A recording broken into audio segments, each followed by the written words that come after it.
Hi friends, welcome to our channel. இன்றைக்கி நம்ம பார்க்க போகிற ரெசிபி வந்து கருவாடு மொச்சக்கொட்டை கத்திரிக்காய் குழம்பு வைக்க அப்புறம் அது நான் எப்படி செய்யலான்றது பார்க்கலாம். அதுக்கு நம்ம வெறும் பாத்திரத்தில் மொச்சக்கொட்டை வந்து ஒரு 50 கிராம் போட்டிருக்கோம். அது போட்டு நல்லா ஒரு 2-3 நிமிஷம் அதுக்கு நம்ம நல்லா வறுத்துக்கலாம். கொஞ்சம் நேரமாக வறுத்துக்கலாம். எண்ணெய்லாம் எதுவுமே போட தேவையில்லை.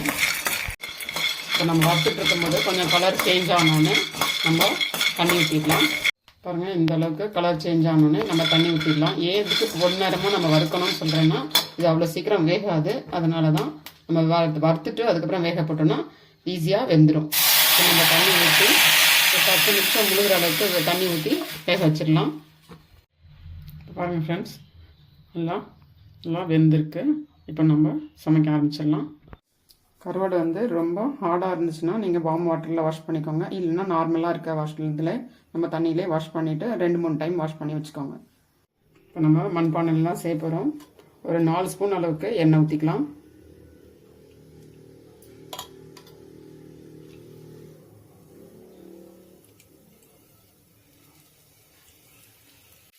ஜீரகம் 1/4 ஸ்பூன் போட்டுக்கலாம்.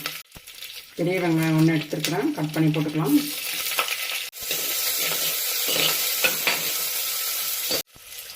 தக்காளி 1 எடுத்துருக்கேன், பெரிய தக்காளி, அதையும் போட்டுடலாம். அது கூட கருவேப்பிலையும் போட்டுக்கலாம்.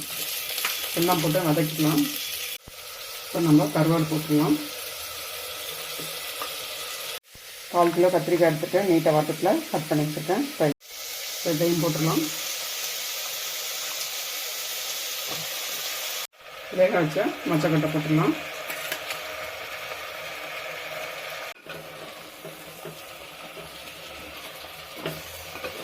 தேவையான அளவுக்கு உப்பு.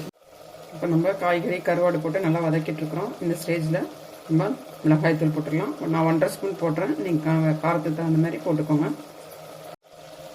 மல்லித்தூள் 3 ஸ்பூன்.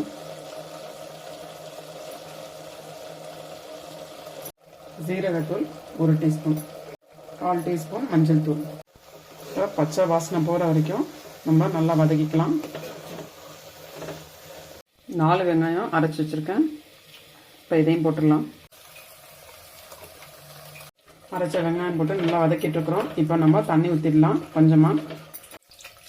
இப்போ தண்ணி ஊற்றி நம்ம எல்லாத்தையும் கலந்து விட்டாச்சு. இப்போ நம்ம மூடி வச்சிடலாம், காய் வேகட்டும்.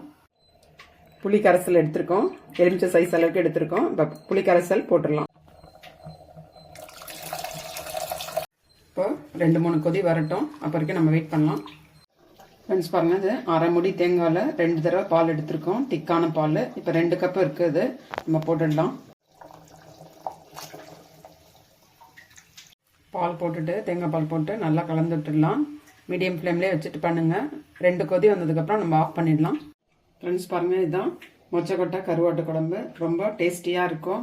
மீல்ஸ்க்கெல்லாம் சாப்பிட்லாம். நீங்களும் ட்ரை பண்ணுங்கள், என்ஜாய் பண்ணுங்கள், லைக் பண்ணுங்கள், ஷேர் பண்ணுங்கள். ஹைடெக் ரெசிபி சேனலுக்கு மறக்காமல் சப்ஸ்கிரைப் பண்ணிவிடுங்க. Thanks for supporting.